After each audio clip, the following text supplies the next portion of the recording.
now recording on YouTube. Hey guys, like, comment, and subscribe. Get you some merchandise at Too Much Game Podcast Store. Um, Happy Father's Day and all that good stuff. Um, is there anything else that need to be said? I know y'all can hear me. Turn that down, cause I don't know what source that's on. Let me turn this a little more, cause I feel like it ain't even looking at me for real. Get the boom, the show looking at me. I don't know why my personal page live is dead. Knowing it's been this long since I've been able to go live, but now all of a sudden my regular page did. I don't believe it. But how long I been cracking on YouTube? 1 minute. Now I can start cussing. Audio good.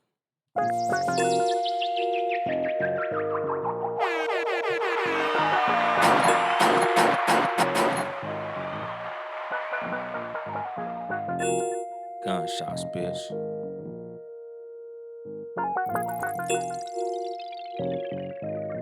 And then there was bass. Good evening, motherfuckers and motherfuckers. This is your host, Uncle Dolemite of the Too Much Game Podcast, live from the sanctuary once again. I'm back, my nigga. It's been 2 weeks since I recorded the show. Of course, the week before I didn't record because I was preparing to go to New York. I had to get everything packed up, make sure I was ready for my flight.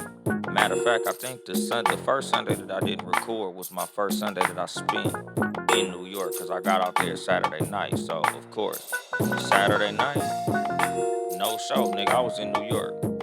I could have probably recorded something from the hotel room, but y'all know I got a certain level of quality that I like to record at, so I wasn't finna do that.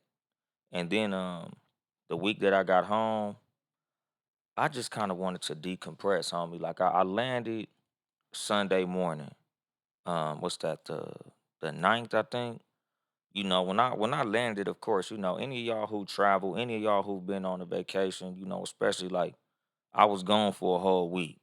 So shit, man. When I got home, I wasn't really in the mood to do the show. Like I needed some time to, refresh myself, my nigga. Like I had to meditate, recuperate and recalibrate, my nigga. Like I had to really chill.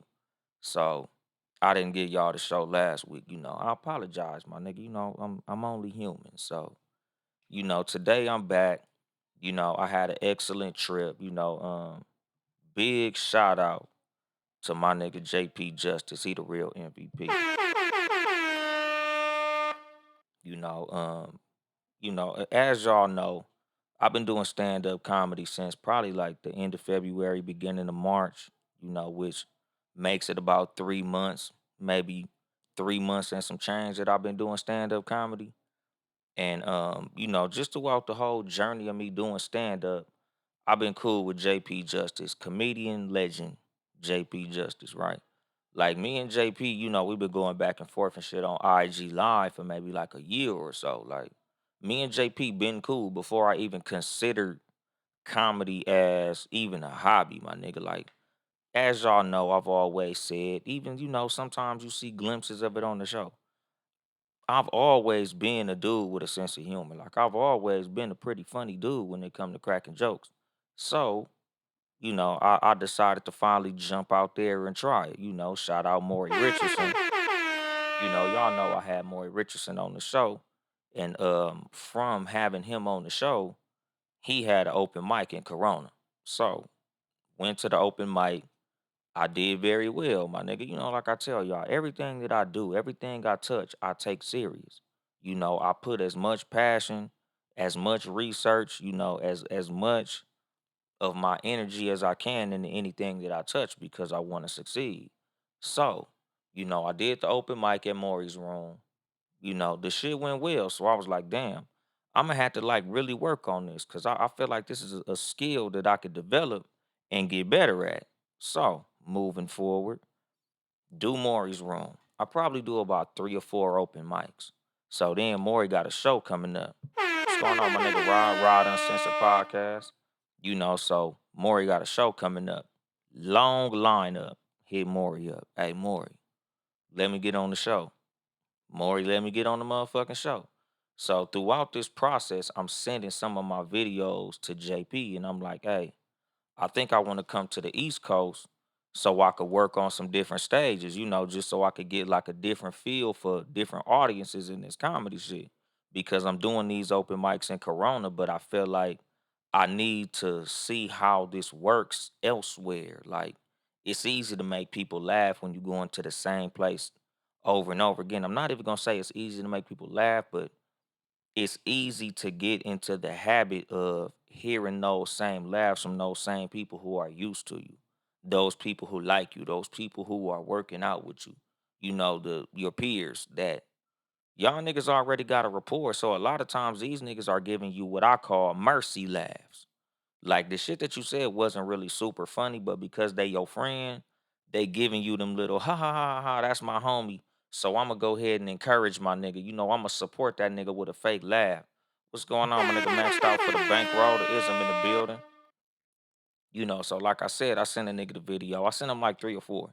So he like, nigga, don't send me no more videos from this same room because you looking like a piece of furniture in that motherfucker. So I tell JP, look, I'm gonna work on this shit and I want to, I want to travel a little bit. So he was like, "Nigga, you need at least 10 minutes of funny time before you go do any of that shit. Like, nigga, 10 minutes of funny time is good for a comedian." So, like I told him, nigga, I'm gonna do some writing, I'm gonna do some research, and I'm gonna do the best that I can so I could get me a set together. So once I get a strong 10, I want to come to New York, but I'll go to the DMV first just so I could work on my shit and see what it do. My nigga, see what it's talking about. So in the midst of this, like I say, I did the show at the Epic Center in Rancho Cucamonga. Speaking of that, June 27th, in a couple of weeks, I got a show coming up in Rancho Cucamonga at the motherfucking Epic Event Center, nigga, with Redo Brown, of course, Maury, um, who else gonna be there? Omar Gooden is gonna be like the headliner special guest. Omar Gooden, Sweet Pea from Baby Boy, he gonna be there. My nigga that Black Mike, the homie Uncle Bob, Landy the comedian, London Lee, and a bunch of other comedians. We all gonna be in the building. Rancho Cucamonga, June 27th, my nigga. Get the tickets on Eventbrite, nigga. Just search more laughs with Maury and it'll pop up. But yeah, nigga, I did the show at the Epic Center, did well, sent the shit to that nigga JP. So me, JP, and Juno bullshitting on live one day. And like I'm telling him, like, yeah, nigga, I think I'm ready to travel. What's going on, my nigga Dion? Happy Father's Day, dog. So I tell the nigga, like, yeah, nigga, I'm going to the DMV, nigga. I finna work out this 10. So he like, fuck you gonna go there for? If you said you got 10, why don't you come to New York? And I'll show you how it's really done. Bet it, nigga. So like I told him, nigga, all I need is the itinerary. What you want me to do, where you want me to go, how do we go about this, and I'll come to New York, my nigga. Like, call my bluff. You want to see how serious I am? I'll show you. So, fast forward, my nigga. JP say, if you can be out here the first week of June, I'll have you on stage all week. Nigga, Saturday to Saturday, nigga, I'll have you on stage is the whole fucking time, my nigga. And sure enough, to I'm not gonna say I didn't believe him because I wouldn't have booked no whole week worth of hotel stays if I didn't believe the nigga. But at the same time, it was like a, all right, my nigga, I had some doubts.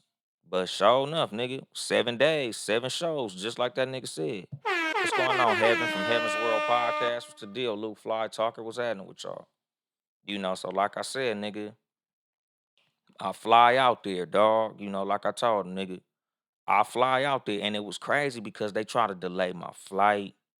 They try to, it was all type of bullshit happening in the midst of all this shit, my nigga. Like, it was a process, homie. Like, them niggas try to delay my flight to come in the next day, but the reason that I had to go. I had to call the airport, cuss their ass out. I had to call the airline because June 1st was the last night that JP had a room that he was promoting. Like it was his room that he was doing. It was the last night that was happening. I had to be there, nigga. I wanted to perform specifically at JP's last night promoting that room in Hunts Point. So nigga did what I had to do, so I was able to land in New York June 1st, my nigga. So June 1st, pull up, LaGuardia Airport. That nigga told me if you stay in the Bronx, I can drive you around wherever you need to go, as far as like the whole comedy shit. I could get you to and from every venue, my nigga. Like I could be your transportation. So cool, nigga. I did everything the motherfucker said, my nigga. Let me see. Boom. So nigga, everything went the way that it was supposed to go. I land on the first. My nigga, Blackjack 94, Birmingham, Alabama, up in this motherfucker. Happy Father's Day, homie. Happy Father's Day, little Mike. So like I say, nigga, I pull up out there June 1st, you know, get to my hotel. Of course, I land too early because nigga, I was making moves so I can get out there, nigga. So I get out there, me and JP, we walking through the Bronx. I'm just checking the city out, my nigga. Because like I told JP, like when it comes to the way that I perform my comedy, I don't write nothing down because nothing that I write sounds funny when I say it. So instead of writing shit down, I'll just say shit and then try to remember what I said that was funny. So basically, what had happened was, nigga, we was walking through New York, and a whole lot of the jokes that I came up with, the ones that I posted, the shit that I was using on stage, was literally shit that I was saying while we was walking up the street in New York, my nigga. Like while we was walking up, Third Ave in the Bronx. So like I say, my nigga, me and JP, we do that.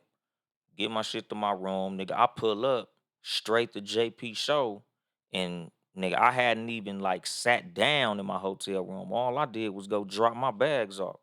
Nigga, I went on stage in the same shit I was wearing on the airplane to fly to New York on stage performing, my nigga. So I did two shows at JP room. I did pretty cool, my nigga. Like one thing I could honestly say, it was like every night that I was in New York, I got better and better.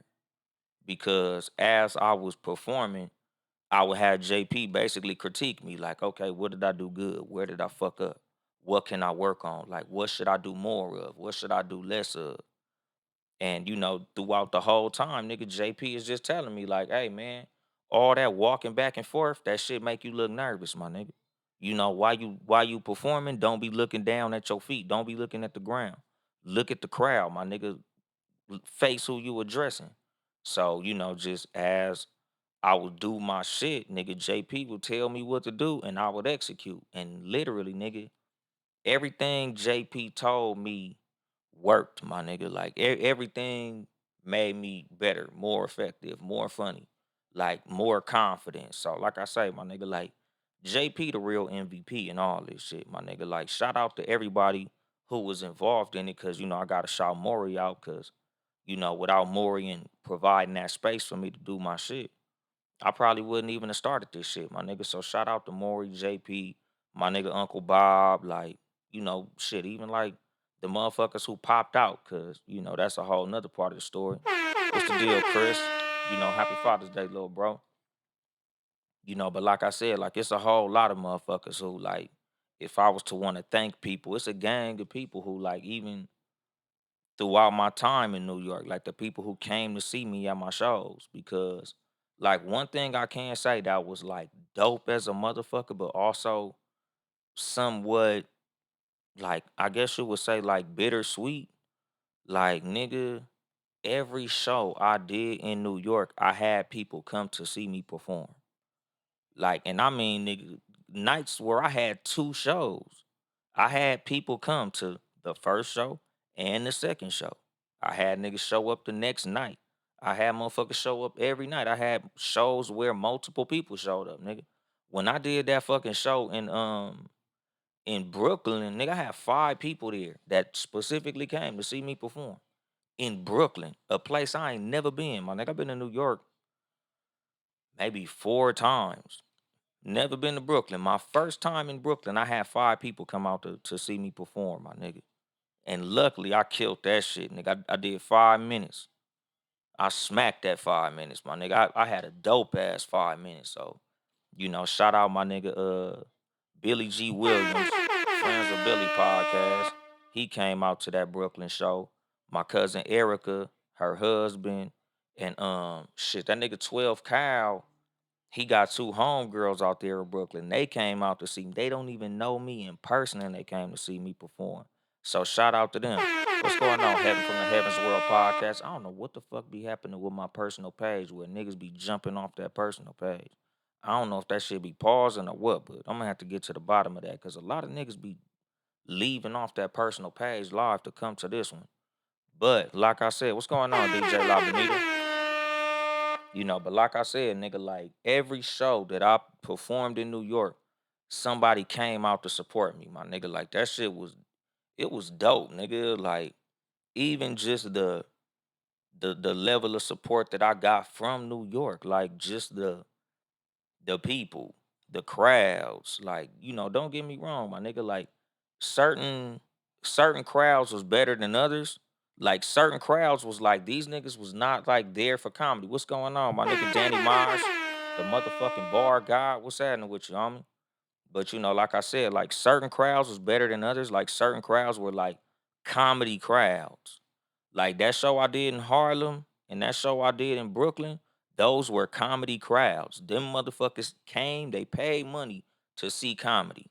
So those motherfuckers was like home runs. Like even the show that I did in the Bronx at JP's room, it was a comedy crowd. It was a different fucking experience, but it was definitely like people who were there for comedy. Like the first show, most of the people were there for a particular comedian. Like they was there for the homie Mr. Make It Happen. Shout out to him. He brought them niggas out.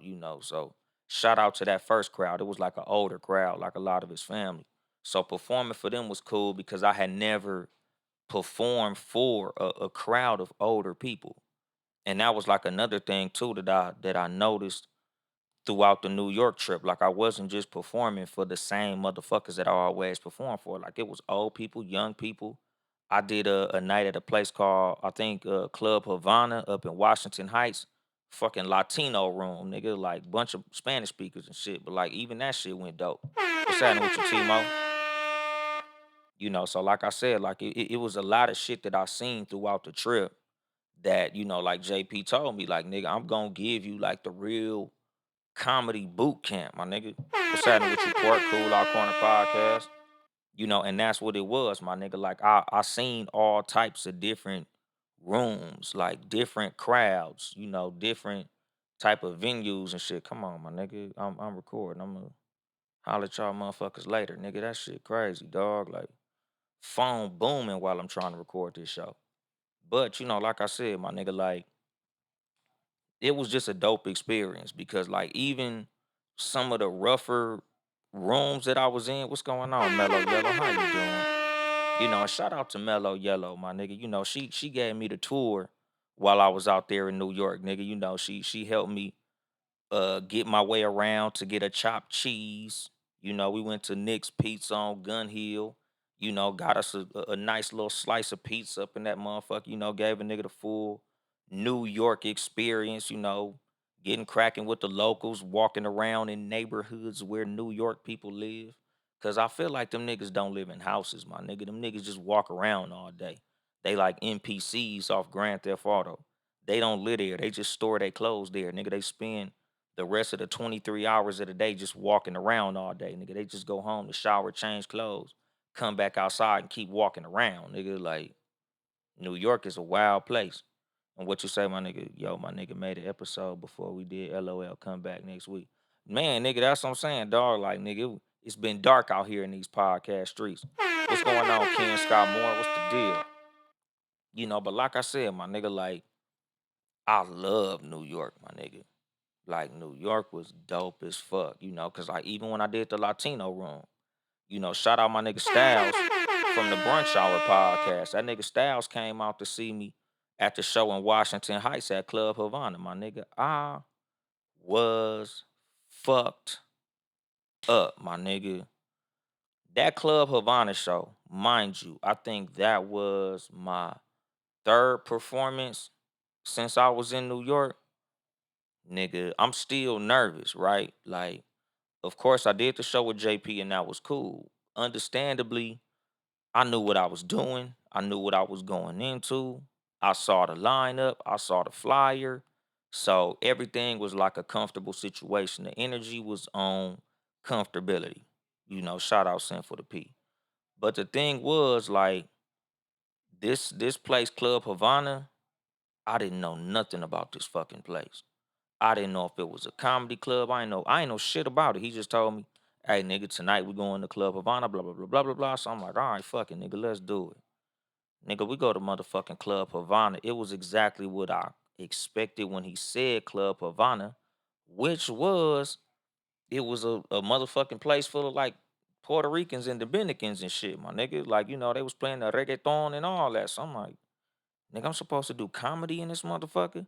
And of course, I hate that I forgot this dude's name, my nigga. Shout out to the motherfucker who nigga name was like mystery or like it was like one of them type of names. He was the host at Club Havana. Shout out to him.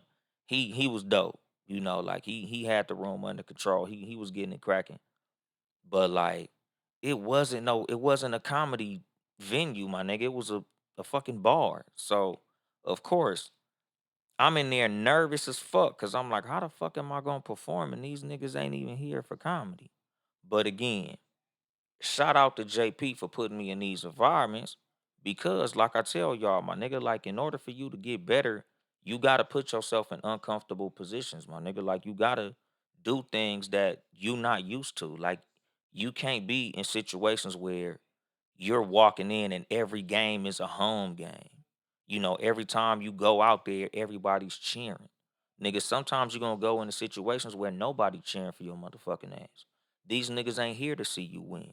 These niggas don't give a fuck that you here, my nigga. So that's what that room was, my nigga. Or shall I say, that was the first of those type of rooms. Because when I went to Club Havana, the reason I was nervous because I knew this ain't no comedy room, homie. This is literally a bunch of motherfuckers that came to drink, eat, hang out, enjoy each other's company, smoke some hookah, and go home. What the fuck are you yelling jokes at me for? I'm not here for your jokes. I'm here for my motherfucking empanadas, homie. So of course I jump on stage. I'm loaded because I was so nervous. What's going on, my nigga? Jay Christian from the Cognac Room podcast. I was so nervous going into that environment of number one, not knowing no fucking body. Number two, it's a whole different culture of people. Number three, the homie Styles is here to see me perform, and I'm already scared as fuck. Number four, JP just went off and did his own goddamn thing. My nigga, JP was gone. Ain't know where the fuck JP was at.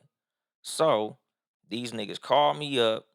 Nigga, by the time these niggas called me, I had already drank like 3 or 4 adioses. One thing about motherfuckers from New York people will get you fucked up. New York people be drinking, my nigga. These niggas drink. They drink like that motherfucking like the liquor ain't got liquor in it or something, my nigga. Them niggas drink hard liquor like niggas drink beers and wine. Like these niggas will drink Hennessy the way regular people drink beer, my nigga. What's up, Auntie Jackie? Like that's how New York is. Like in New York, they drink. So by the time I got on stage at Club Havana, I was I was twisted. Like I was so twisted. Like if you was to see the video, I'm not gonna post it. But if you see the video, like I'm performing with the Buddha face, like the whole time I'm doing the show, like my eyes ain't open. I got like this stupid looking smile on my face because I'm drunk. Like I was drunk. I know I performed my jokes, but I was drunk. Like, JP was laughing real hard because he said I shot it out the Crips and I asked what the Crips in the house was like. I don't know. I just know I was loaded. Let me just put it that way. I was twitted and twisted. What's going on, Dale Peasy? But like I said, man, like I still did decently well, mind you. Wasn't a comedy room, so it wasn't a situation where like in the Brooklyn room and in the Harlem room up to this point, whenever a joke did well, the whole room laughed. Everybody laughed. Everybody was excited. This room, they didn't give a fuck that I was there. So it was kind of like as a comedian, especially me as a new comedian, something that I exercise, something that I practice in just for my own personal comfort in comedy. I just focus on the people who are paying attention and I focus on the people who are laughing because if I could just focus on even if it's only two or three people in the room that's laughing, I could still feel like I did well based on the two or three people that's laughing. Mind you, not people I know, but like other people. Like, hey, you don't know me, I don't know you, but you laughing, so that makes me feel good. Cause like I said, if you my friend and you laughing, you my friend already. Of course you should be laughing. You my friend. So I barely even count that. Even if you did consider it to be funny, I kind of look at that like, that's like the ace in the hole, nigga. That's house money. I want to see the money that I won. So if I can make strangers laugh, I'm focusing on them. Like that's my thing. Like I focus on the strange face who laughs. So when I was in Queen or when I was in Washington Heights, I caught 4 or 5 people like, okay, yeah, shout out to you, whoop de whoop de whoop, nigga, shout out to you, such and such, birthdays in the house and all that type of shit, my nigga. So, Club Havana was dope. Shout out to Styles for popping up on me at the motherfucking Club Havana, my nigga.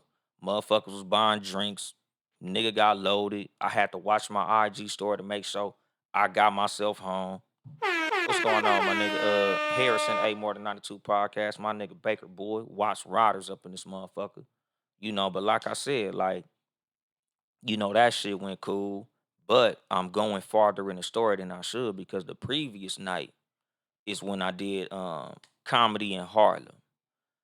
Comedy in Harlem was like one of the highlights of the trip. Like almost like just in my memory bank, I'm not gonna say forgotten, but like underrated.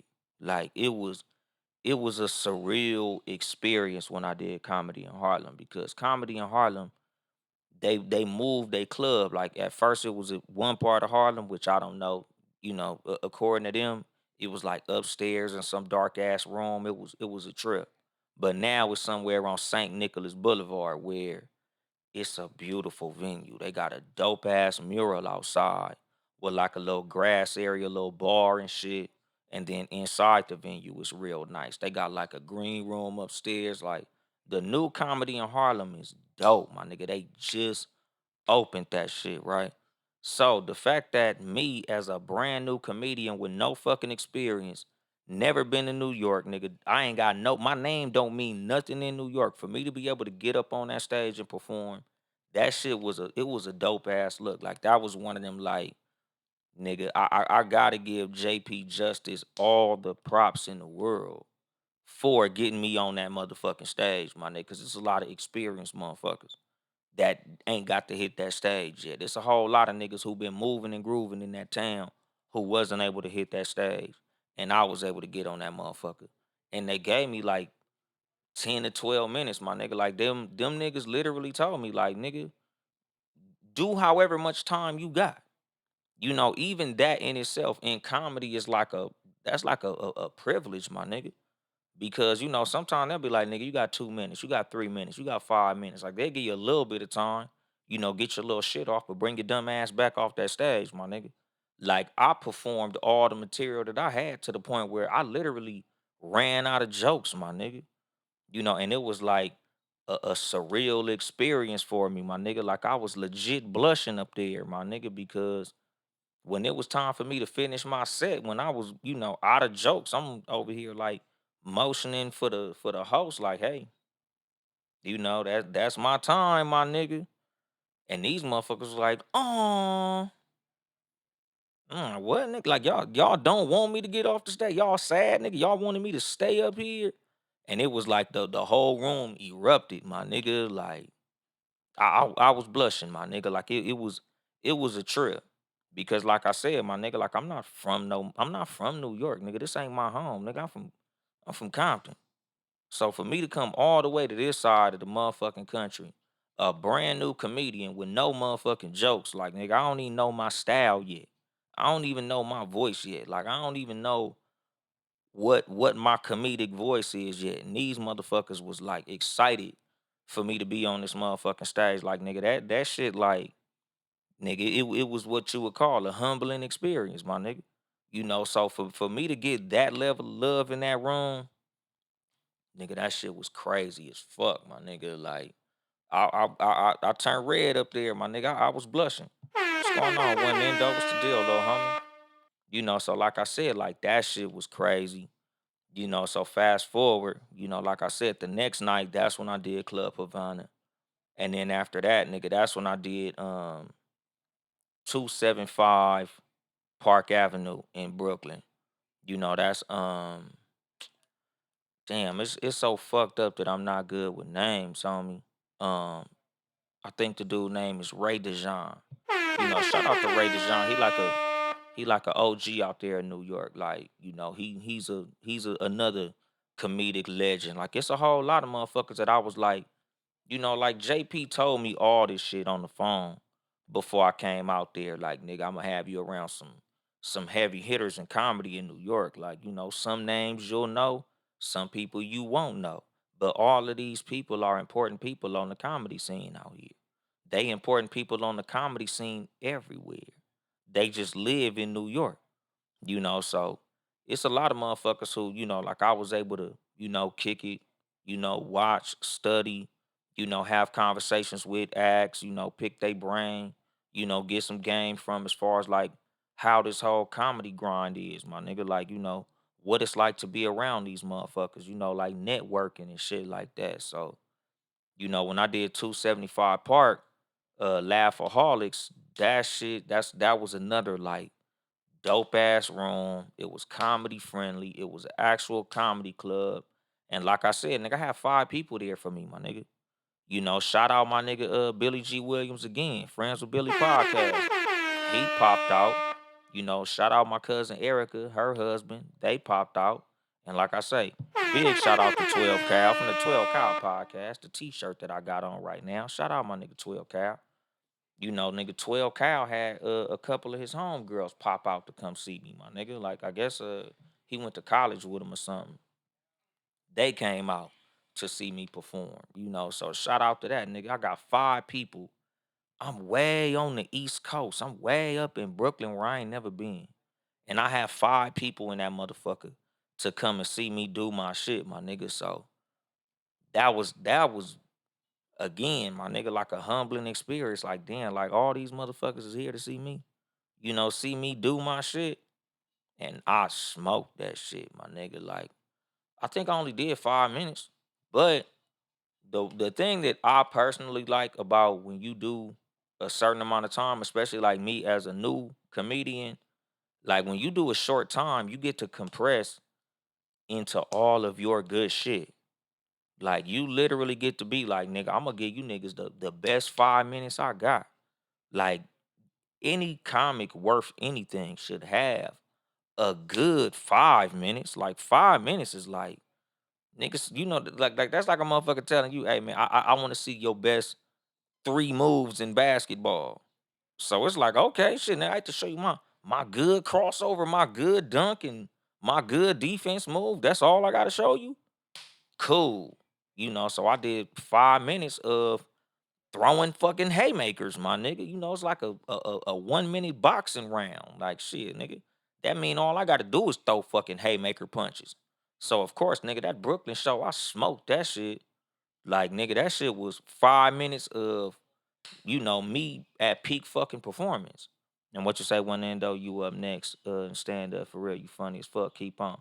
Good looking out, my nigga, one end though. But like I said, nigga, I did 5 minutes of nothing but haymaker punches, my nigga. Just straight punchlines.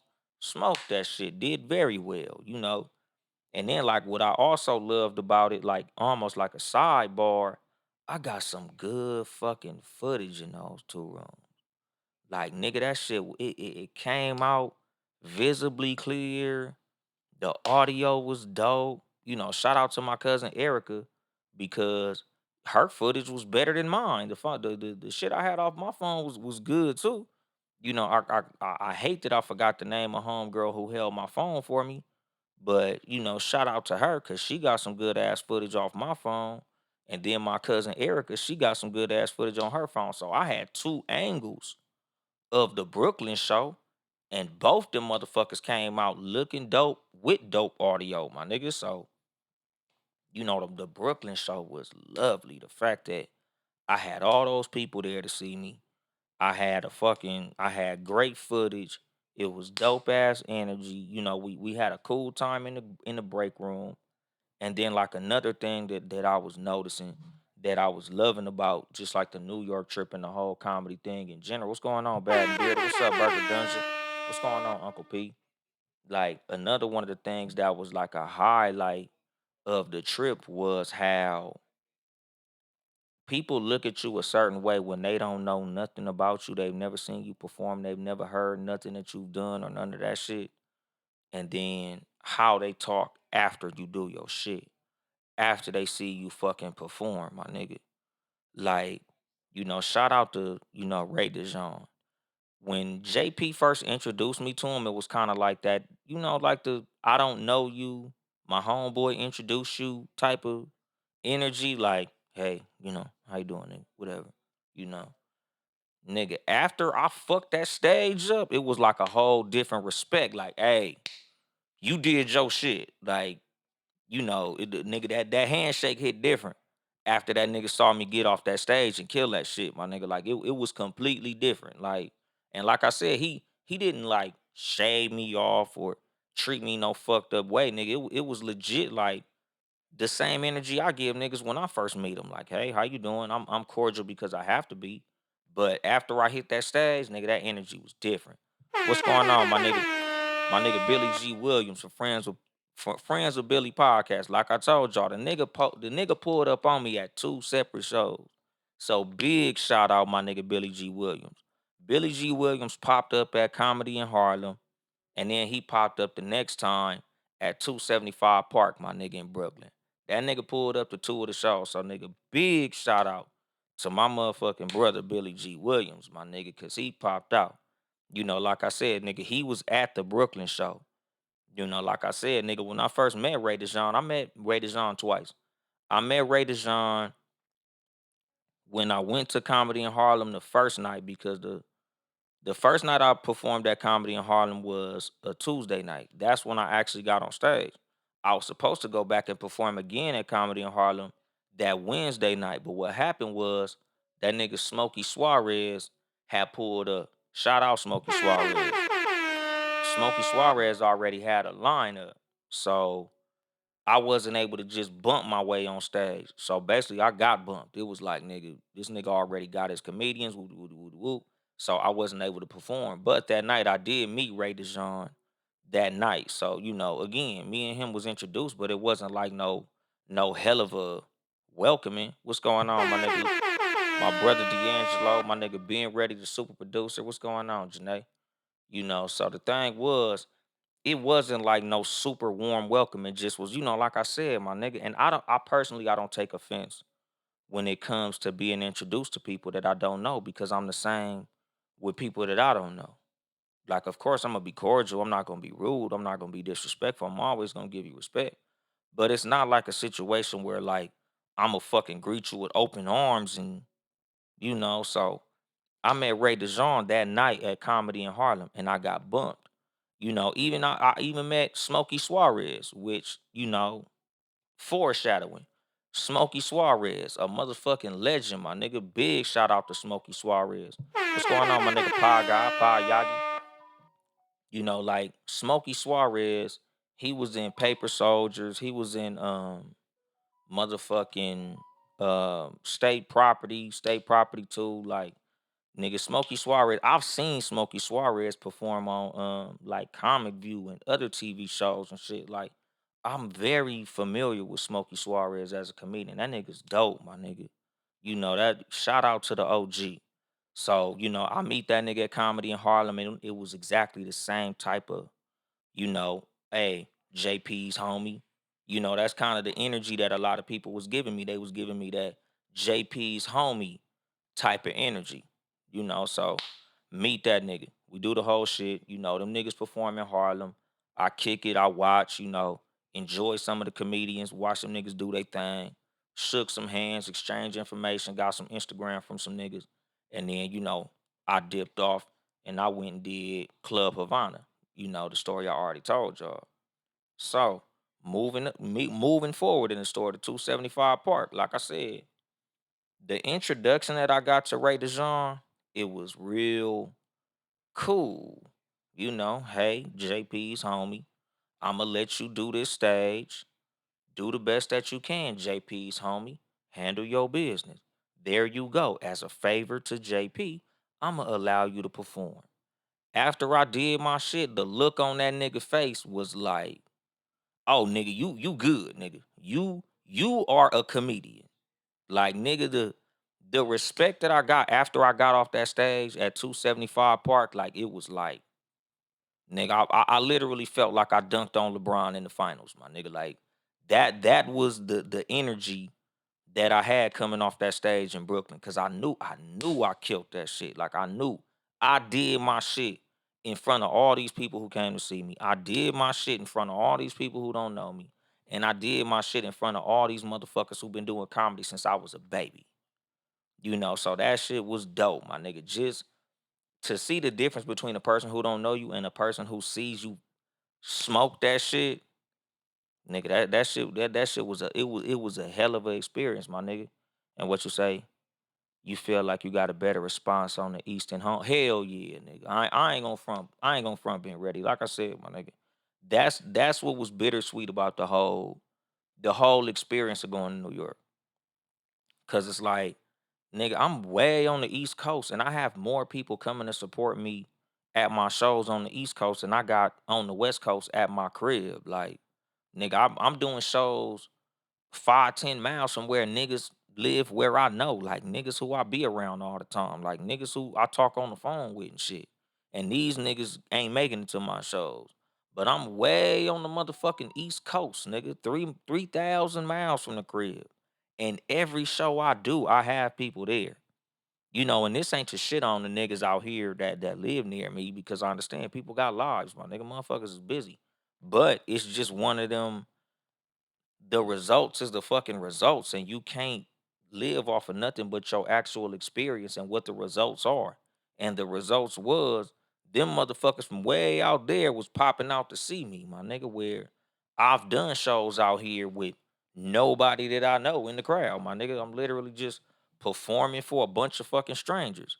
So to have familiar faces and faces of people who I only know on the internet come out to see me in person, it was beautiful, my nigga. Like it was a whole lot more sweet than bitter. It wasn't like some shit that had me like looking at my friends in LA bad. It just was like, nigga, shout out to anybody who supports me, my nigga, no matter where. Because to have motherfuckers way out there come support me, that shit was dope, my nigga. Like New York in general showed me love, my nigga. Cause shout out to Mello. Shit. Nigga, before that, I didn't know Mello. Like, nigga, me and Mello didn't have no type of interaction before I came to New York. Like, I knew of Mello. Like, Mello was like somebody who I met just through niggas. Like, okay, you cool with King Germ, you cool with this motherfucker, you cool with that motherfucker, you cool with them, you cool with them.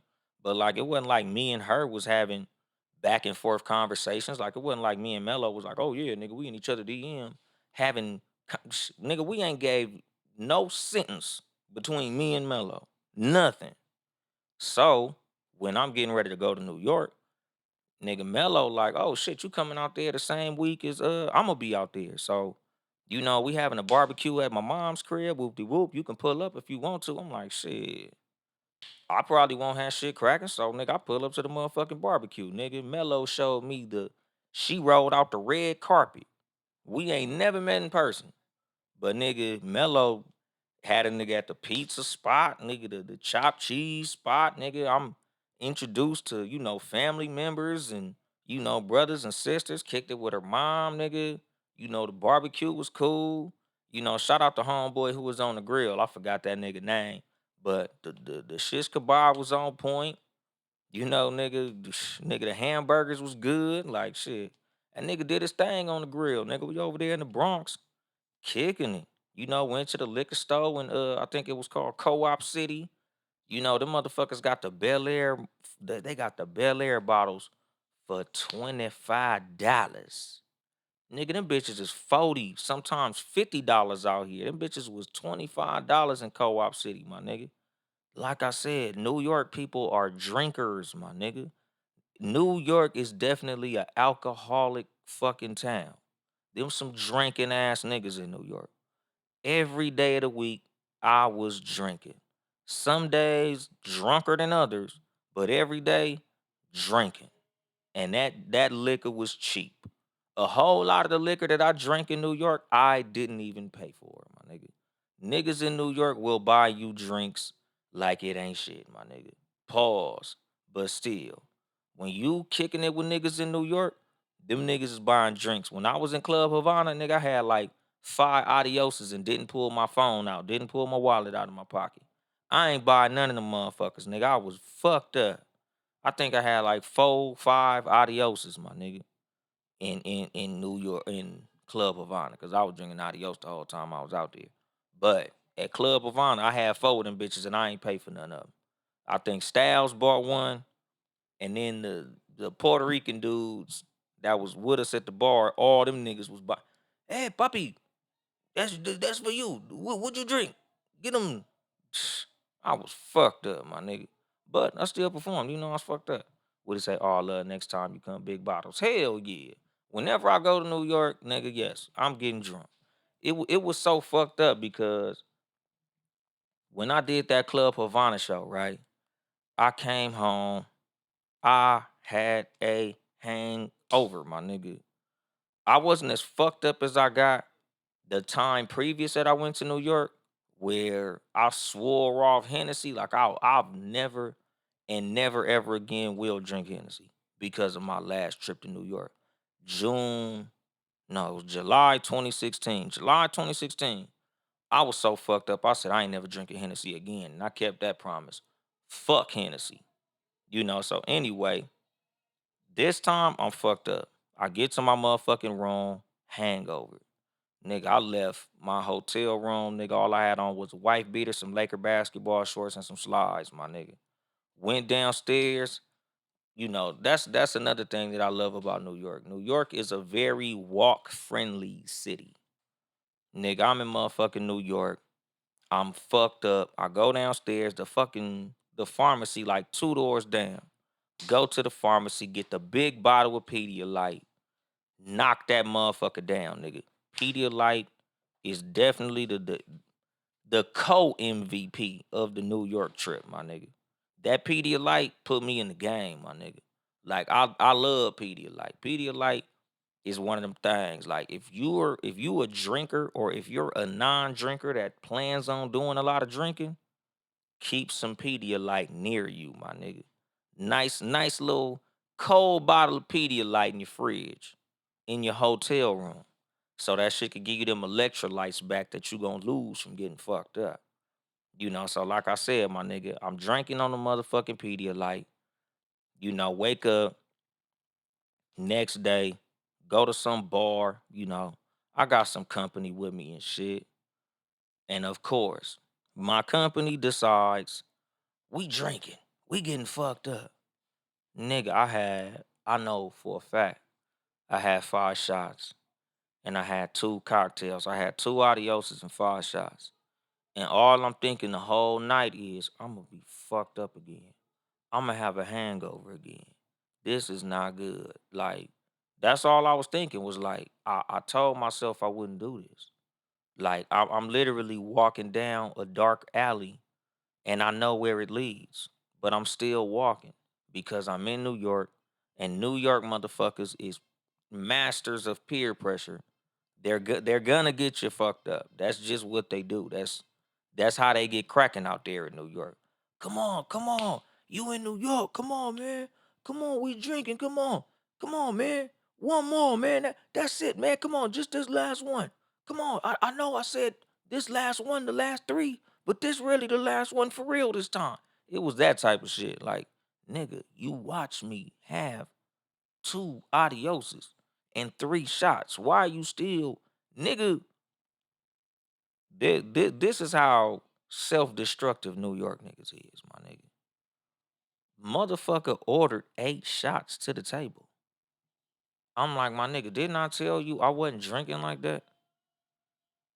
Motherfucker looked at me legit like, and so? Like, come on, my nigga. 10 word. And niggas legit all them shots. Nigga took all of them. Nigga. I just knew I was finna be linked, my nigga. I was in New York, fucked up. Wednesday night. Wednesday night, I'm fucked up, nigga. I'm for sure in my head like Thursday night finna be way worse. I already know. I know I'm finna be fucked up. No, matter of fact, it was Tuesday night because Saturday night I was in the Bronx. Sunday night I did comedy in Harlem. Monday night was Club Havana. So this was Tuesday night, I think. I was fucked up, my nigga. I was fucked up bad. I was in a bad place. But like I said, nigga, after I took all them shots, nigga, we went to the strip club. New York strip clubs is motherfucking garbage. Nigga, no shade, no shot to New York. I love New York. Love y'all niggas with all my heart, nigga. That's my favorite place, my nigga, to visit. I love New York more than Atlanta, more than Hawaii, more than any other place that I visit, nigga. I love New York with all my heart. But that strip club was garbage. That strip club was trash. And the thing is, New York niggas will tell you out they own mouth. They know they strip clubs is garbage. New York City strip clubs ain't shit. But LA strip clubs ain't really all that. So it is what it is. But nigga, I went to the strip club, leave the strip club, and the one thing that I'm noticing throughout this whole night, because even when I went to the strip club, like I said, nigga, I had two adioses at the bar. I had 5 shots of tequila. We get to the motherfucking strip club. These motherfuckers still trying to drink, my nigga. I done had all this goddamn liquor. Mind you, luckily I ate. I had food. I had chicken cordon bleu. The other funny thing about the restaurant in New York, them niggas misspelt that shit. That shit said chicken Gordon Blue. Blue, nigga. I know for a fact. I ain't the smartest motherfucker in the world, but I know that's not how you spell that shit. But that's how it was spelt on the menu. But it was one of them like what do you call that? Like one of them Puerto Rican spots. You know, I don't know if it was Puerto Rican or Dominican. I'm not familiar with the Latinos of New York, but it was some Latino shit up in New York. So anyway, they misspelled the shit on the menu. When the motherfucker come to bring me my shit, like my menu, that nigga spoke straight Spanish to me, homie. And I'm looking at this nigga like, homie, do I motherfucking look Puerto Rican? And I like the look on his face was like, nigga, this is New York. Of course you fucking look Puerto Rican, my nigga. I'm like, I don't know what the fuck you talking about, homie. Like, I don't speak this shit. So sure enough, he broke it to the English like, oh, well, do you want this? This? So I'm like, yeah, nigga, let me get adios. Whoopty whoopty whoop. My people coming later. So just bring me that and that and this and that. So eat my food, get fucked up, drink all this liquor, get to the strip club. I already done had 20 gallons of liquor in my body, and these motherfuckers still trying to drink me under the motherfucking table at the strip club. Nigga, I get to the goddamn strip club. Motherfucker still taking shots at the strip club. Take the shots. The strip club was garbage. So I'm ready to book. Cause mind you, we get to the strip club relatively early. We get to the strip club at like 11. The strip clubs out there don't start cracking till maybe midnight and some change. So anyway, I'm in the strip club, and as I'm chilling, I'm watching strippers go to the back, to the fucking locker room. One of these motherfucking strippers is not like the other, my nigga. This motherfucker looked very masculine. Them shoulders was very broad. Them cheekbones was real strong. That jaw structure, very, very pronounced. I'm out, my nigga. Once I saw that motherfucker go to that back locker room, I'm out. They like, hey man, what's up? I'm like, I'm ready to go. That's a man. That is a man. A man just went in that locker room. If that man come out the strip, we gonna have a fucking issue. So no shade to the LGBTQ plus community, my nigga. It's Pride Month. Shout out to y'all. But I ain't with that shit, my nigga. I was not there for the stripper that looked like they had a whole lot of chromosomes from their daddy side, my nigga. That motherfucker definitely looked like they was a Y chromosome carrier. And I ain't there to see that motherfucker dancing. No, I'm cool. So I left the strip club early. Get to my room, and of course, like I said, I'm like, damn, I'm not as fucked up as I was the night prior. And mind you, like I said, nigga, when I performed that Club of Honor, I was drunk as a motherfucker. I was drunk as hell performing them jokes. What's going on, young tender? Nigga, I did my shit. But like I said, while I was in New York, nigga, I had a New York raised my liquor tolerance. That's what I'm trying to say. Like, long story short, New York made my liquor tolerance go up. Like, I was able to drink way more liquor now than now.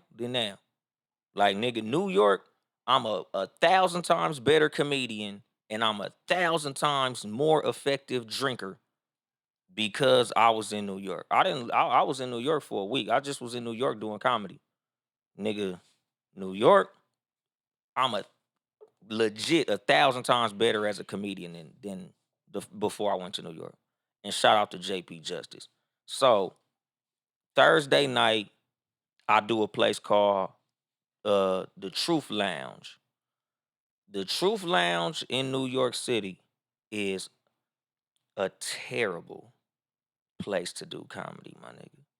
Shout out to the Truth Lounge. Shout out to the comedic legend Talent. If you've watched Def Comedy Jam, you know Talent. If you've watched Sunset Park, you know Talent.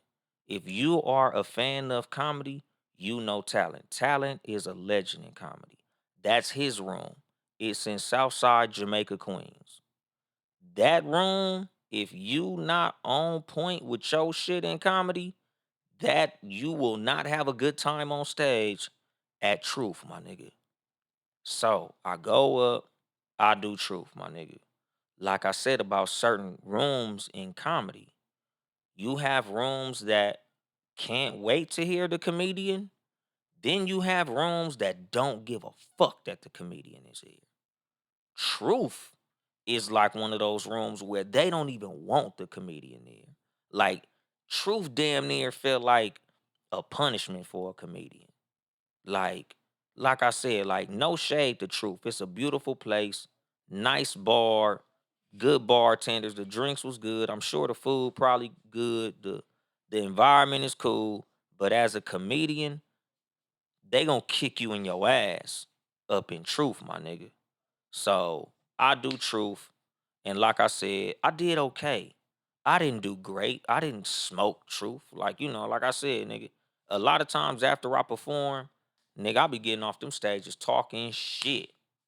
When I got off stage at Comedy in Harlem, I was talking shit. Nigga, killed that shit. When I got off stage in Harlem, or when I got off stage in Brooklyn, I killed that shit, nigga. You saw me, nigga. I'm taking pictures. I'm posting videos. Truth. I walked out that motherfucker with all the humility in the world. I was humbled by Truth. Truth will definitely tell you if you really great or if you still got a lot of work to do.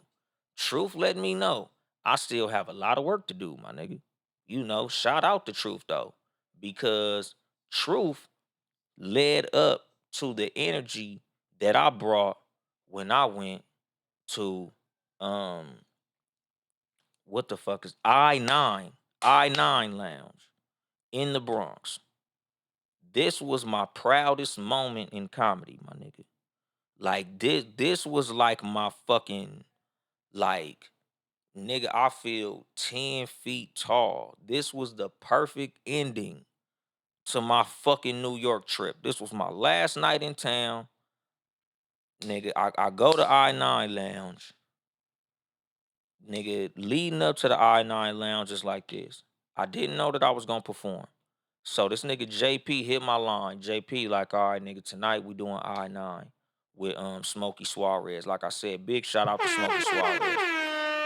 What's going on? What's that, Mr. Delure? What's going on, my nigga Dorian? But like I say, so JP hit my phone. He like, hey, tonight, 10 o'clock, we doing I-9 Lounge. We got Smokey Suarez. Smokey Suarez, the legend, my nigga. You know, Smokey is dope. Smokey is that fucking dude. Shout out to Smokey, my nigga. What's going on, Mona? How you doing? So we get there, see Smokey. Smokey got his backpack like he always do when I see him. So Smokey like, all right, man, it's just gonna be me, you, and JP tonight. I immediately get fucking nervous again, my nigga. Mind you, the night before I just did Truth. Truth is a difficult fucking room, nigga. So now we walk in, and of course, a fucking hookah bar, dog. Like, we go in the back. It's a beautiful room. The I-9 Lounge in the Bronx is a beautiful. Oh yeah, my bad, Dorian. I'm fucking tripping. My bad. Fucked your name up. My bad, Dorian. But anyway, I go in the back of fucking I-9 Lounge. It's dope. Like, it's like a jungle theme. Like, the wall is all airbrushed and painted. It's like jungle shit. But it's motherfuckers smoking hookah. Motherfuckers celebrating birthday parties. Motherfuckers on dates. A bunch of niggas just chilling at a big ass table. Black people, white people, Puerto Ricans, nigga, the whole thing. But it's like almost like a Buffalo Wild Wings type of environment where everybody is there for the party. Everybody's there for the ambiance. Them niggas not there for no fucking comedy. So, like I said, my nigga, it's only gonna be me, Smokey, and JP performing, dog. I'm like, all right, for sure, my nigga. And me being a non-experienced ass comic, you know I'm going up early. That's the thing about being new in comedy, my nigga. You shit, you go up first, nigga. You go do your thing, youngster. So I think Smokey probably did about maybe 10 minutes. You know, he hosting, he warming the place up. You know, like I said, they not there for comedy. So even Smokey, you know, when they introduce Smokey, when the DJ is like, yeah, you know, we got Smokey Suarez. You know Smokey from State Property.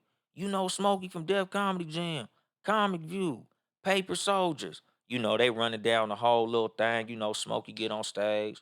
He doing this shit. He walking around the room, addressing people, whoop de whoop de whoop, blah blah blah blah blah blah blah. You know, he doing this shit. And of course, like I said, they not there for comedy. So there's people laughing and there's people ignoring this nigga. And he's a whole fucking legend out this bitch. So, like I say, my nigga Smokey do his thing. And then he get on stage. All right, y'all. I'm finna bring the first comic.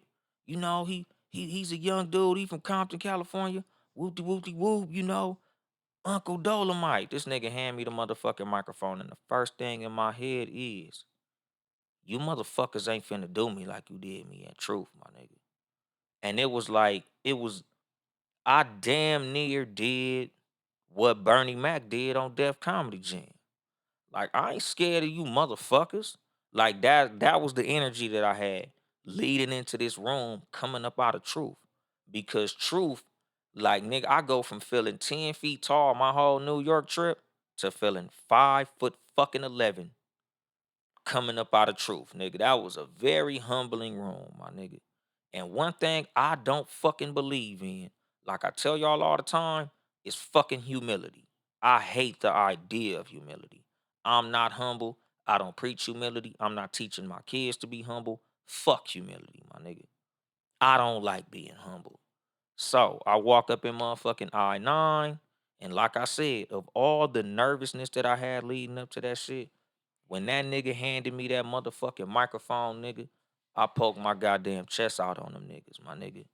I was like, look, nigga, this what the fuck I'm finna do, my nigga. So of course, good evening, motherfuckers and motherfuckers. My name is Uncle Dolemite. Now I'm from Compton, California, nigga, and I came to give y'all niggas these jokes. And the thing is, like I said, you hear glasses clinking, you hear bitches talking, motherfuckers doing their thing, acting like I ain't even there and shit. And it was time for me to be like, hey, nigga, y'all New York niggas loud than a motherfucker. And once I said that loud than a motherfucker. So of course now everybody looking and shit. Like, man, y'all niggas loud as hell. And it's crazy because now that I got loud, y'all got quiet. Nigga, I've been sitting up here. I give my introduction. I tell y'all who I am, where I'm from. I try to give y'all niggas some warm up jokes. Y'all didn't want to hear that shit. But now that I get loud, now y'all quiet. Nigga, we was on some classroom shit, my nigga. And like I said, another little instance came as I was performing where I could see motherfuckers not paying attention.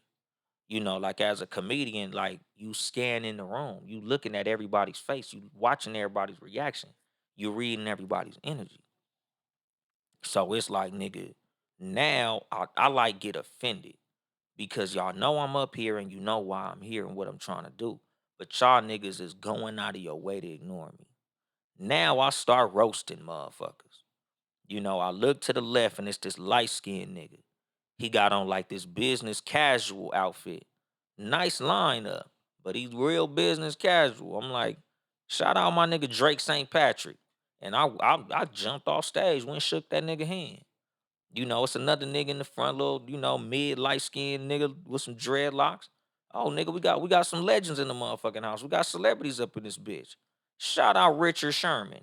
Roasted that nigga. So now that I'm cutting motherfuckers up, now the crowd is laughing. Now the crowd is paying attention. Because nigga, not only I'm up here doing my thing, I'm telling some little jokes and shit. Now I'm roasting you motherfuckers. Now, if you not paying attention, if you feel like you bigger than what the fuck I'm doing, I'm addressing you personally. Now, they fucked up giving me a cordless mic. Let me put it that way. Because without this wire, I could walk around the room and just look niggas in their face. I'm walking up on niggas. Hey, you, like nigga, there was a part during my set, I didn't even know this nigga was like the fucking co-owner of the place. Nigga, I'm up there doing my shit, and this motherfucker come into the room and a whole table jump up. And they all hugging this nigga, shaking his hand. Nigga, I'm doing my motherfucking show. Nigga, I jumped down off the stage. And I'm like, hey, nigga, what's going on? I don't know who the fuck you are, but you interrupting my shit. So, hey, brother, nigga, and I got back on stage and I kept doing my shit, my nigga. Like I ain't give a fuck. I went in that room with no fear, nigga. All nigga, I was on my BX bully shit, my nigga. So I jump off motherfucking stage, shake that nigga hand. So all right, now I have these niggas' attention. Now I can perform, my nigga. Like now, after all the conflict, all the fucking with people, and like I say, all the fucking advice from JP. What's going on? What's that explanation loading 2024? I know that's Big Smash, my nigga. But this nigga going through an identity crisis with all these goddamn names and brands and shit. But like I said, nigga, it was that moment that it was literally the culmination of all the advice that JP had gave me, all of what he had told me and taught me throughout the trip, like all of what I had been working on, the whole reason that I went to New York. It was like all of that was all brought into that one fucking performance. Like that last night at I-9 in the Bronx was like literally, nigga, like this is why I came. This is the whole reason I flew out here. This is the reason I spent them thousands of dollars to make this motherfucking trip happen. So I could get to this moment. Like the level of confidence that I had in that moment and after that fucking performance was like out of this fucking world, my nigga. Like that shit was literally like, even though I don't like Michael Jordan like that, like it was like when Michael Jordan beat the bad boy Pistons, my nigga. Like y'all niggas, y'all did y'all stuff last night, my nigga. Y'all whooped my ass. Truth Truth whooped me. But I-9, oh no, nigga. I-9, I was ready for them niggas. Like literally, nigga. Like I literally felt like nigga, I've been working out all summer for you motherfuckers. Like nigga, I've been doing my push-ups, I've been eating vitamins, I've been working out. I'm ready for you niggas. Nigga, I went to motherfucking I-9, nigga, like red D. Like I said, nigga, I had to jump off stage a couple times. I had to yell a few times.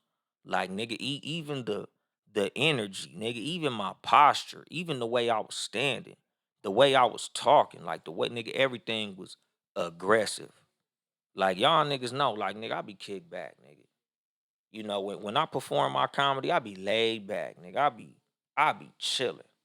But nigga, I-9, nigga, I was on my like nigga, I had that. Come on, nigga. Like, fuck you want to do type. I was on my Javante Davis up in that motherfucker. You know, like I said, nigga, like that was my proudest moment in comedy. And it wasn't because, oh, those were the biggest laughs. Oh, though, that was the dopest energy. Oh, it was so many people. Nigga, that night in Brooklyn, definitely. When it comes to all the sexy parts of comedy, which is supporting, laughing, a good environment, a beautiful venue, a large crowd. Brooklyn and Harlem, they had all that. All the energy, all the love, all the laughs, all the people who was happy to see me, all the handshakes and all that shit, nigga. That was comedy in Harlem and 275 Park Avenue. It was beautiful. It was like playing a fucking home game. But motherfucking I-9 in the Bronx, that was a fight, nigga. Nigga, that shit was literally that motherfucking bully that told you at lunchtime that he was gonna beat your ass after school, and you went you knocked him the fuck out. That's how I felt Friday night after I got off that stage, my nigga. Friday night, nigga, I literally felt like I whooped Mike Tyson ass, my nigga. Like I felt like LeBron after he overcame that 3-1 lead against the motherfucking Warriors to win a championship. That's how I felt when I got off that motherfucking stage at I-9 in the Bronx, my nigga. You know, so like I say, dog, like shout out to JP Justice because nigga, it was all him, my nigga. You know, like I said, like I had to get that nigga all the fucking props in the world because that nigga fucking JP was the one who gave me the confidence to do that shit, nigga, like to get cracking like that. Like nigga, you know, shout out to all the NYC. Thank you, Mona. I love y'all too, man. Like everybody who I kicked it with in there in New York, everybody who called me, you know, everybody who I hung out with, you know, I got to meet Mona in person. You know, shout out to Mona the poet. You know, nigga, we went and ate in Harlem. That shit was dope. What's going on, baby? The original 92. Like, nigga, we kicked it. Beyonce, you know, like I said, Styles from the brunch hour. My nigga Billy G. Williams, my cousin Erica, Mellow Yellow. Like a gang of people pulled up on me in New York. Like I had a ball, my nigga. You know, like the whole New York trip was fucking it was surreal, my nigga. Like the New York trip was literally like everything like you how could everything go so right? Like that's how I felt on that New York trip. Like nigga, it was literally like you driving home from work and every single light is green. There's no traffic on the fucking freeway. Nigga, you get home, you open the door, and everybody's excited to see you. Your favorite meal is being cooked.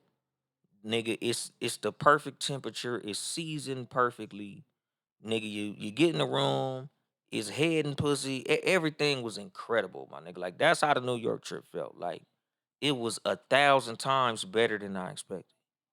And like I said, that Friday night was like so dope because it was a hostile fucking environment. Like it was damn near like the end of one of them fucking kung fu movies. Like I've done all this fucking training for this moment right here. These niggas ain't here to see you. They ain't happy to see you. They don't give a fuck that you here. They don't really want you here. But after I got off that motherfucking stage, everybody in that bitch was standing up. Everybody in that bitch was laughing. Everybody in that bitch, nigga, was trying to shake my hand and all that good old shit. Like, nigga, after I left that I-9 lounge in the Bronx, like, nigga, I was so proud of myself.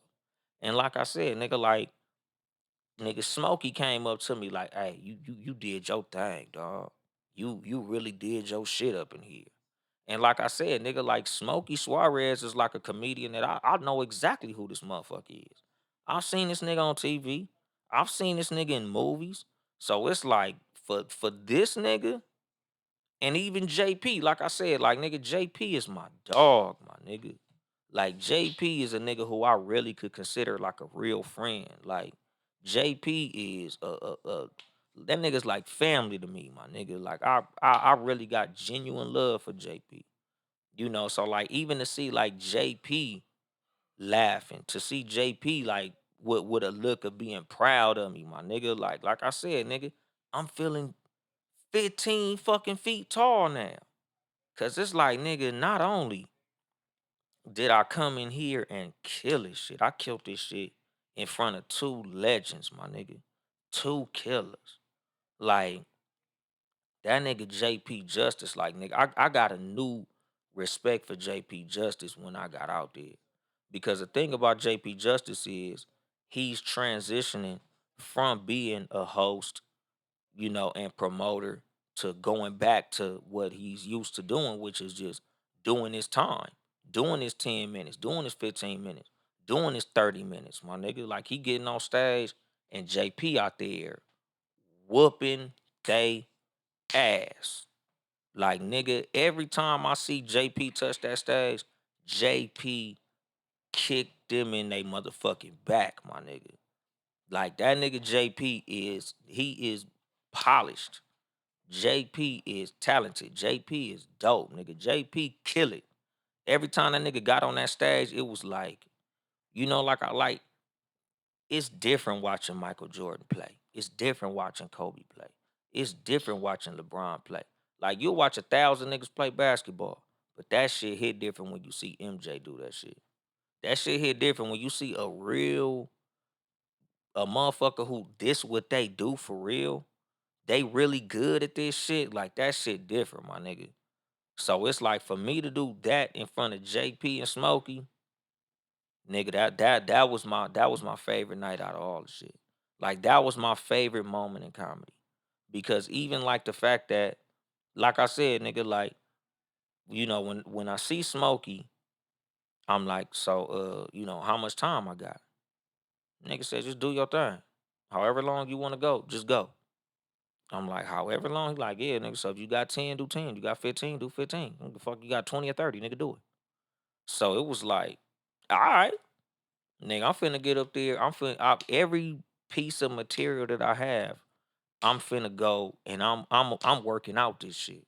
I'm finna go and do my motherfucking thing to prove to me, them, and y'all that I can truly do this shit, my nigga. And like I said, dog, like after that motherfucking Friday night show, it was all proven. Nigga, I had proved it to the crowd. I proved it to Smokey and motherfucking JP, as well as proving it to myself. Like I said, like nigga, when I left that motherfucking stage, like nigga, when me and that nigga JP was on the ride back, the nigga was like, I think you should seriously consider comedy as like a true career, my nigga. Like you should really take this shit serious. Like not even on no, like, oh, you my friend, so I'm trying to boost your ego type shit. But like, nah, nigga, you seriously could do this, and like I honestly feel like I owe it to JP to take this shit that much more serious because of how that shit went. So like I said, nigga, shout out to everybody in New York, everybody who came to fuck with me, everybody who came to kick it with me, everybody who checked on me, everybody who had a hand in all of that shit happening. Like, it was literally the best trip of all time. Like, nigga, I couldn't even imagine a trip being no better, my nigga. Especially for what I did it for. Like, nigga, I went out there for comedy and I did my shit, my nigga. I handled my motherfucking business. And everything that I wanted out of that trip, I got. Which is, my nigga, I'm 1,000 times more confident. I feel like I'm better. I feel like I'm more polished. I don't feel like there's a stage that I can't get on right now, my nigga. Like, I genuinely feel like I'm a good fucking comedian, dog, because of that New York trip. Like, I literally feel like in that 1 week, I got 5 fucking years of experience just in 1 week because of everything that I was told, everything that I was taught, everything that I put into practice, my nigga. So, like I say, nigga, shout out to JP Justice, cause that nigga, he the real MVP, my nigga. Like, I gotta give that nigga all the flowers that you can give somebody. I gotta give that shit to JP because all of this is just off a conversation that I had with him. The nigga say, nigga, if you feel comfortable in what you can do, come to New York and I'll show you how that shit is really done. And the motherfucker kept that word, my nigga. Everything he said was more true than I could fucking imagine it being, my nigga. Like on some real shit. Like I underestimated JP. Not that I thought that like JP was like this mid-level comedian, because I wouldn't be walking around calling this nigga a legend if I was bullshitting. Like I don't just throw that shit around. Pause. Like that nigga JP really a legend out there, my nigga. Like I said, like nigga, when we was going into these rooms, like the level of respect they was giving this nigga was like, oh no, nigga, as much as I called you a legend, I had you fucked up. I ain't realize how much weight you was carrying into this motherfucker. Everywhere we went, nigga, it was like, oh shit, there go JP. Nigga, do you know who this guy is? It was like that type of shit. Like, it was like I was walking into these motherfucking venues with Suge Knight, my nigga.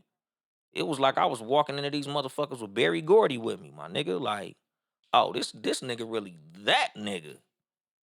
So like I said, my nigga, like just off of what he told me, what he taught me, what he showed me, as a mentor and as an example, just watching him perform, how he approached his craft, how he prepared for his shows, how he got in. Like, nigga, that nigga JP, my nigga, if I'm ever giving an acceptance speech in anything, like I'm gonna have to mention that nigga first. Because nigga, like that nigga, he stepped me from brand new comic that don't know nothing to, nigga, I will look any of you niggas in your motherfucking eye in anywhere because of what that motherfucker showed me, my nigga. That's Mr. Miyagi, my nigga. Like, nigga, JP is that nigga the goat, my nigga. Like he's a cold nigga, homie. So shout out to that. Shout out to the New York trip. Of course, I probably didn't even say the shit at all this fucking episode, but happy Father's Day to all the fathers, my nigga. Including JP. Nigga got like, nigga got, got kids. Just found out the nigga had sons. Nigga had a gang of daughters. I gotta go to this nigga house to find out this nigga had sons too. That shit crazy. Shout out to that too. But like I said, my nigga, shout out to the fathers, all the real fathers, all the stepfathers, all the grandfathers, all the father figures that don't got no kids, but you just setting a good example for your nephews. You just being a good example for the little niggas in your neighborhood. You just being a good example for the motherfuckers who follow you on social media. Shout out to all the father figures. Because in comedy, JP is my father figure. You know, not on no shit like that. I ain't finna call this nigga daddy or nothing. Pause. But that's what it is, my nigga. Like he was saying, man, I don't let people call you my protege because you your own man. But like I told him, nigga, at the end of the day, that's what it is, my nigga. It's like in gang banging. Like, niggas like he the big homie, I'm the little homie. Like, sometimes you just got the little dude who follow you around. And that's what it was in the capacity of my New York trip. I was following JP around. I'm watching what you do. I'm watching how you do it. You introducing me to people. I'm trying to literally, I'm trying to make JP proud. Like that was a whole lot of what my motivation was when I would jump on these stages. Like, the privilege that it is for me to be able to come all the way out here with no experience and be on some of these stages, I don't take that lightly. I don't take that for granted. So I'm not finna squander these opportunities that this nigga went out of his way to create for me. So I have to do the best that I can to perform well because I don't want to disappoint this nigga. This nigga didn't have to do none of this shit. This nigga didn't have to get me on none of these stages. This nigga didn't have to do nothing for me. But he did. He went out of his way to make sure I was able to get 7 shows in a week in fucking New York City, my nigga. One of, if not the mecca of stand-up comedy, especially in the black space. So like I said, my nigga, big fucking shout out to JP Justice, dog. Like, I owe that nigga everything for this shit. What's going on, Tiance? It was such a pleasure to meet you too. Shout out to Tiance. We all had brunch in Harlem and shit at Jacobs. Shout out to Tiance. But like I said, just to wrap the whole episode, nigga, the New York trip was fucking amazing, dog. Like, anybody who's asking me how New York went, just run back this episode. This is the whole everything of how New York trip went. It was the greatest trip of all times. This gonna be a fucking hard act to follow, my nigga. Like, I couldn't even fucking imagine no trip being as dope as this New York trip was. Never before have I ever had a time that was this incredible, my nigga. Like, this shit was, it was like I can't even describe that shit. Like, it just was dope in every way that I could imagine it being dope, my nigga. So like I say, my nigga, shout out JP, shout out Tiance, shout out Mona, shout out Styles, shout out Billy G. Williams, shout out my cousin Erica, shout out Smokey Suarez, shout out Black Rose. She's another comedian out of New York from Washington Heights. Nigga, shout out to, you know, Bill the Billionaire and all the other comedians that I met in New York, my nigga. Shout out Kenny Wu, my nigga. Shout out my nigga Ray DeJean. Like it's too many motherfuckers to name, nigga. Just shout out to New York City in general, dog. Shout out to all the motherfuckers. But I'm gonna drop. Oh shit, what's going on, my nigga Ty Naps? But I'm gonna drop the mic on that shit. This has been your host, Uncle Dolemite of the Too Much Game podcast, live from the sanctuary once again. Shout out to Deuce in my shot. But if you would like to support me financially, you can get you some merchandise at Too Much Game Podcast.store. TOO Much Game Podcast.store. Or you can cash at me at Uncle Dolemite. Cash app Uncle Dolemite. It's Father's Day. I ain't getting no motherfucking gifts. Go ahead, cash at me something. I ain't get shit for Father's Day. I ain't get no gifts. But what else? Oh yeah, nigga, support the squad. Townhouse Media, Town E House Media. Sports for You podcast. Sports number 4, letter U. Live on Tuesdays and Fridays, 6:30 p.m. Pacific time. Follow me on social media at Uncle Dolemite, TikTok, Yo Mama Boyfriend, YO Mama Boyfriend, and I'm Uncle Dolemite too. Subscribe, leave comments, hit that like button on YouTube. Nigga, all support is free, my nigga. I got 2 YouTube pages, the Uncle Dolemite page and the Too Much Game podcast page. Go to my YouTube so you can see my new pretty white teeth. But yeah, that's it, nigga. I ain't here to help you get bitches. I'm here to help you get better. Too much game.